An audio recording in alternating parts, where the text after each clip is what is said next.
On example 4, we're finding the length of the height to the nearest meter, knowing that we've got a 35-degree angle here and one of the sides is 24.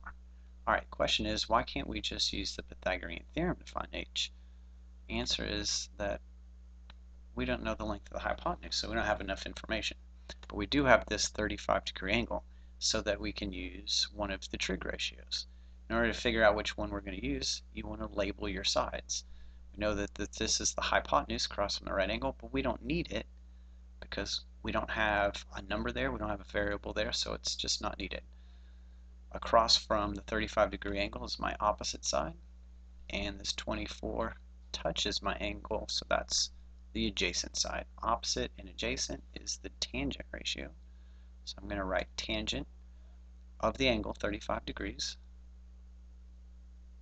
is equal to the opposite side, which is h, over the adjacent, 24. Now we just got to solve that for h. So we multiply the 24 on both sides, gets rid of it over here, and h is equal to 24 times the tangent of 35. That would be an exact answer. The problem's asking for an approximate to the nearest meter, so I'm going to plug this into the calculator. When you do 24 times the tangent of 35, make sure your calculator is set to degrees, and we get about 16.8. It says nearest meter, so actually we're going to write down 17 meters.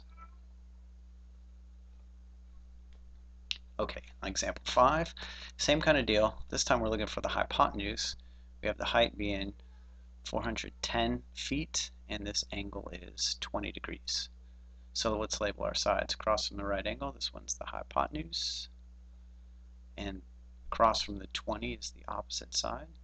We don't need the adjacent because it's blank.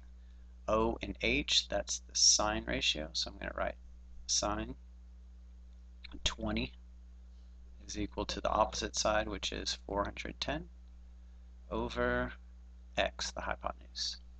Now notice that this time the variable is on the bottom.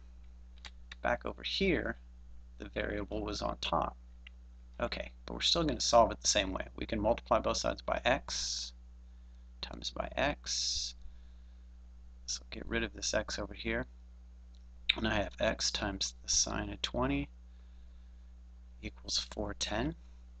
Now the sine of 20 is just a number that we're multiplying times x. So to get rid of it, we're just going to divide both sides by the sine of 20.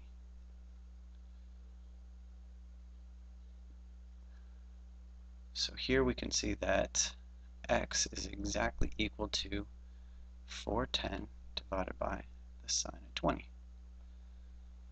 Now if I look back at the original problem and look at what I've got as my answer, I can see that the shortcut is that I'm just switching out the x and that sine ratio. So when the variable's on the bottom, you're just going to switch it out with whatever tan ratio or trig ratio that you have. Let me show you an example with numbers. Say I have 1/2. We know that 1/2 is equal to, say, 5/10. Is it still okay if I switch these two around and make that 10 over 2 is equal to 5 over 1? And the answer is yes, because my cross products are still 10. And that's exactly what I've just done here. Okay, so now put this into the calculator. 410 divided by the sine of 20. I get about, whenever I round it to the nearest foot, 1,199 feet.